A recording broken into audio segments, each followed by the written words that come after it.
disappointed. I think the people of South Africa spoke clearly and loudly. Madiba was always an expression of the sentiment of his people. So it's not about what Nelson Mandela would think or say. It's what the people of South Africa actually say, and they did. Thank you very much indeed for talking to us. It's 12 minutes to 8. Time for Thought for the Day, and the speaker in our Glasgow studio this morning is Mona Siddiqui, Professor of Islamic Studies, New College, University of Edinburgh. Good morning, Professor. Good morning. It's been a familiar sight in the recent weeks of hot weather to see hose pipes in gardens, parched lawns and wilting flower beds needing water to grow and become lush. But the relative long spell of dry weather has meant that water shortages are being reported across the UK and Ireland, with people being urged to conserve as much as possible. The very necessity of all kinds of water in our everyday lives has led many of us, mainly in the developed world, to undervalue it. We simply take it for granted. In the daily ordinariness of turning on the tap in the shower, we forget that clean water remains the most precious resource we have. Our bodies cannot survive without it, and we use it daily to cook and clean. Our lives would come to a halt if we didn't enjoy the ease with which we have access to clean, running water. And you only realise the full impact of this when you visit or live in a country where the words, "the water is off," are shouted across homes as a daily occurrence. Yes, people adapt, but the changing climate and growing population will only make this problem worse. Charities tell us that 1 in 9 people in the world don't have clean water close to home. What they have is polluted and disease-ridden. We've all seen images of small, hungry children walking miles to get some clean drinking water. The unhygienic conditions in which so many of the world's drought-ridden millions live. Abundance and scarcity go hand in hand. The life-giving force of this most precious resource also makes it the most sought after. As so many of the recent humanitarian crises have shown, conflicts between countries and communities can also be about rights to water, or water wars as they've come to be known. Shirin Ebadi, the Iranian Nobel laureate and human rights activist, once said, "I've said many times that I wish there were no oil in the Middle East and more water. People would have been much happier than they are right now." And of course, water is so central to the religious life for millions around the world. Bathing in rivers, holy water and baptisms, ablutions before prayers. Water purifies and symbolizes God's blessings. It's said that the Prophet once saw a man performing ablutions near a river who was using copious amounts. He rebuked him and advised that we should never waste water, even if we're using it near a flowing riverbank. To encourage equitable distribution of water, to use it well, is to respect all who have a right to it, not just those who live in our neighbourhoods, but people who struggle thousands of miles away. That was Thought for the Day with Mona Siddiqui. It's 9 minutes to 8. Our biggest scientific collaborators lie not across the Channel but in the United States, said the government's new chief scientific advisor yesterday, while at the same time emphasising the importance of maintaining scientific links with the European Union. Thanks to an amendment to the trade bill which was passed yesterday, the government will now be required to seek continued UK participation in the EU's system for regulating medicines after Brexit. Well, Dr. Patrick Vallance has been the chief scientific advisor just since April. Before that, he was head of research and development at the pharmaceutical giant GSK. Good morning, Dr. Vallance. Good morning. Was the result of that particular the vote, the one relevant to the European Medicines Agency, a relief to you? Well, I think the Prime Minister's actually been clear in the past that linking to the EMA is an important thing. The regulatory system for medicines is obviously important to keep medicines safe and effective for the population. And in general, it's better to seek harmonisation of regulation rather than disharmonisation. But this enshrines that, doesn't it? Well, I think the key thing is that the UK has been a key part of the EMA for many years, and that relationship is a way of keeping a harmonisation of medicines and the safety and efficacy right. So I think the industry and many people have argued for a long time that actually trying to keep this together is the right thing to do. When you spoke yesterday, you made a point about how close our scientific links are across the Atlantic as well, that our Yes. closest scientific collaborators are in the United States. I wonder what the implications of that are. For example, for something like Galileo, which the EU has said we can't be a part of after Brexit. Do you believe that We should therefore cut our losses and go ahead and set up our own, despite the money we've invested in Galileo, or should we try to find a way to be part of it? Well, the first thing to say is, I mean, science is an absolutely fundamental part of the success of the UK. European science is incredibly important as part of that. We collaborate with Europe on all sorts of things, and there are outstanding scientists across Europe that we work with, so that's really important we keep that going.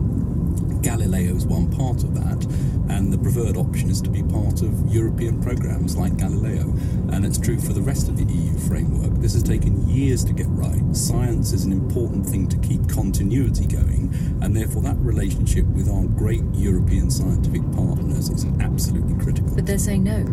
Well, the scientists aren't. The scientists actually are very keen that we should work together. And one of the problems with interrupting science is you don't just interrupt it for the period that you think you've stopped. So if you stop it for 2 months for some reason, it doesn't pick up again immediately. So keeping continuity of scientific collaboration is an absolutely key aim that we must keep right. And Europe has been a very, very important partner and will remain a very important partner for UK science. Do you think the scientists might prevail on that? Because these are obviously very high-level political decisions. Do you fear that Galileo is a lost battle, or do you think there's still hope? Well, Galileo, of course, is actually a security issue, and the science issues in Galileo, I think, are much more aligned than the security issue that's being discussed. And so I don't think there's any disagreement amongst the scientists that Galileo would be a good thing to be part of. Yours is a very wide-ranging remit: science for policy, science for resilience, science for the economy, science for citizens. One of the things you've talked about is a target for the amount we should spend on science, and most of us understand defence spending in that way, that there's a target of spending 2% of our GDP on that. What do you have in mind for science? Well, I think the government's been clear. It wants to get to 2.4% of GDP spend on science, and actually to go above that, the ultimate aim is to get closer to 3%, which is where the really high-tech, innovative countries are moving. So we're currently at about 1.7%. We've got work to do to get to the right figure, and that's going to be a mix of public and private investment. So hang on, we're at 1.7%. You think if we really want to do well, we should double that, essentially? We should be closer to 3%. We absolutely need to get to 2.4, and then we need to go from there. That's not the end of the game. I think we're in a high-tech world where science will impact every aspect of what we do, and we need to strive for an ambitious target for investment in science, which is both public and private sector. And where should the public part of it be focused? If you're spending public money in pursuit of that goal, what would you spend it on? Well, I think there are two things. We do blue skies research, which is absolutely essential to create knowledge. We also need to concentrate on how much of the science is already, if you like, close to prime time, can be pulled together in a way that implements something. So if you like, the development side of R&D, and one that then leads to economic growth, leads to safety for people, and impact society in a positive way. So the ability to pull this together with a systems engineering approach to start saying which of the research is ready to turn into something which will impact the way we live our lives and impact the economy, that's a key part. So getting the balance right between, if you like, the R part and the D part is critically important. One specific point, where do you stand on cannabis oil? Very much in the news in recent weeks. The doctors we've spoken to on this programme are in no doubt that the evidence shows that people's seizures, and there are hundreds of epileptic children in this category, whose... need to be evidence-based in what we do, and when you have the evidence, you need to make the right changes. Dr. Patrick Balance, thank you very much. Thank you. Now at 3 minutes to 8, it's time for the weather with Thomas Scheffenacker. Hi. Martha, thank you. Very good morning to you. The temperatures are on the rise again. Tomorrow hitting 30 degrees across the south, and very little rain in the forecast. I know we've had a bit of rain in the last few days, but not nearly as much as we need for our gardens and the parks as well. And to be honest, the signs are that for the rest of the month we are going to keep it predominantly dry and very warm, if not hot at times, weather. But in terms of the weather in the short term for today, it looks like it's going to be another fine day. Lots of scattered summertime clouds, a few showers, very hit and miss as they often are. So Scotland, Northern Ireland, the north of England, maybe parts of the Midlands, possibly the southwest of England, catching 1 or 2 showers here. The vast majority of the country once again staying bone dry. The temperatures not too high in the north. Glasgow, Edinburgh and Belfast probably getting up to around 19 to 21 degrees, a fresh 22 for Yorkshire, and the warm spot once again, just like yesterday, will be London at 26 degrees. And I mentioned the 30 degrees, that is on the cards for tomorrow in the south, London at 30, and for many parts of the country we are talking at highs reaching the high 20s. Thomas, thank you very much. Now a word from Evan Davis about his new series starting tomorrow on Radio 4. When people are typing some conversation, issues around identity, gender, offence and free speech, and we'll just see whether reason or reasonableness actually gets you anywhere in these kinds of conversations. Sweet Reason on BBC Radio 4 tomorrow morning at 9. Coming up on this programme, after hearing calls for a government of national unity, how realistic is it that Labour can work alongside the Conservatives and other political parties? You're listening to Today on BBC Radio 4 with Martha Carney and Michelle Hussein.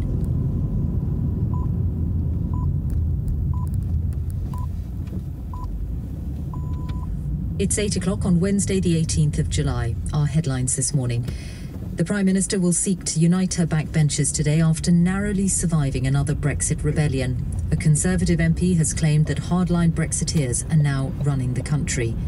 Donald Trump is facing fresh criticism after blaming a slip of the tongue for his comments siding with Russia on election meddling. And the Thai boys and their coach, who were rescued from a cave, are preparing to leave hospital.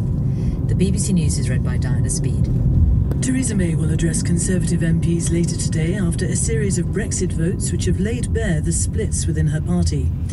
Yesterday evening, Chief Whip, bring it on, because I shall be the first in the queue to give my vote of full confidence in the Prime Minister. Problem is, I don't think that she's in charge anymore. I have no doubt Jacob Rees-Mogg is running our country. Anna Soubry described some of Mr Rees-Mogg's Leave-supporting colleagues as ruthless and accused them of being prepared to shred the Prime Minister's Brexit plan. Today, Theresa May has to resell that plan at a meeting of sceptical backbenchers, aware that some of them were willing to oust her. Donald Trump is facing fresh criticism after retracting his comments suggesting he didn't accept that Russia interfered in the US presidential election. Mr. Trump insisted he'd misspoken after his summit with President Putin on Monday.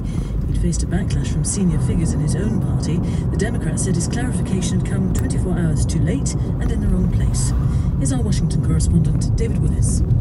Not since he famously blamed both sides for the violence that broke out at a white nationalist rally in Charlottesville, Virginia last summer has President Trump had to make such an embarrassing climb down. Reading from notes in the cabinet room of the White House, he said that when, during a press conference with Vladimir Putin in Helsinki, he appeared to absolve Russia of blame for meddling in the US presidential election, what he actually meant was precisely the opposite. Substituting would for wouldn't had simply been a slip of the tongue. It's proven an unconvincing explanation for many, given Mr. Trump's rhetorical embrace of Vladimir Putin and his description of the Russian leader as both powerful and strong. The 12 boys and their football coach, who endured more than 2 weeks stranded inside a flooded cave in northern Thailand, are due to leave hospital later today. Their rescue last week was followed... Boys say they've recovered quickly from their ordeal and gained a lot of the weight. Richard against the BBC for the way it covered a police raid at his home in Berkshire. Sutcliffe, who denied a claim of historical sexual assault, was questioned but never arrested or charged. The judgment is likely to have far-reaching implications for the media, as our legal correspondent Clive Coleman reports. When South Yorkshire police raided Sir Cliff Richard's gated home in 2014, he was in Portugal, but the BBC was outside and filmed from a helicopter. He sued South Yorkshire Police and the BBC. The force settled its case for substantial damages and apologised to the staff for the distress and humiliation caused by disclosing his private information to the BBC. The corporation denies Sir Cliff had a reasonable expectation of privacy in relation to the material it broadcast, and if he did, it says there was an overriding public interest in its coverage of the investigation and search. The judgment should give clear guidance on whether suspects can lawfully be identified by the media before being charged. MPs are calling on the government to extend a proposal to ban combustible materials on high-rise buildings, which was drawn up after the Grenfell fire. The Housing, Communities and Local Government Committee says it should not be limited to new projects. The committee's chairman, the Labour MP Clive Betts, told us the ban should be widened to include all buildings where people may be at risk. If the government comes to the view, and it seems to have, that materials which are not of limited combustibility, that's a test as well. Video streaming services such as Netflix and Amazon now have more subscribers than traditional pay TV in the UK. The media regulator Ofcom says British television will have to change to compete with the internet giants. Here's our media correspondent David Silito. Nearly 40% of UK households now subscribe to Netflix or a similar video streaming service. That's 15.4 million subscriptions, 300,000 more than the number signed up to traditional pay TV services such as Sky or Virgin. Ofcom has also revealed that spending on television by BBC, ITV, Channel 4 and Channel 5 has dropped by nearly £1 billion over the last 20 years.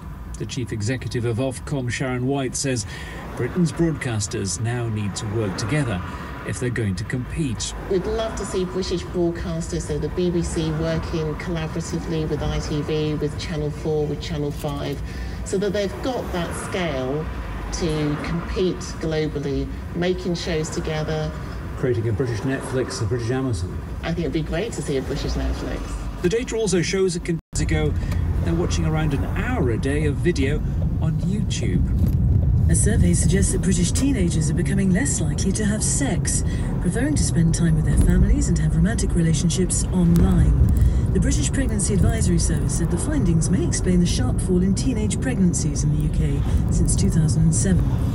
A survey of 1,000 16 to 18-year-olds also found they were drinking much less.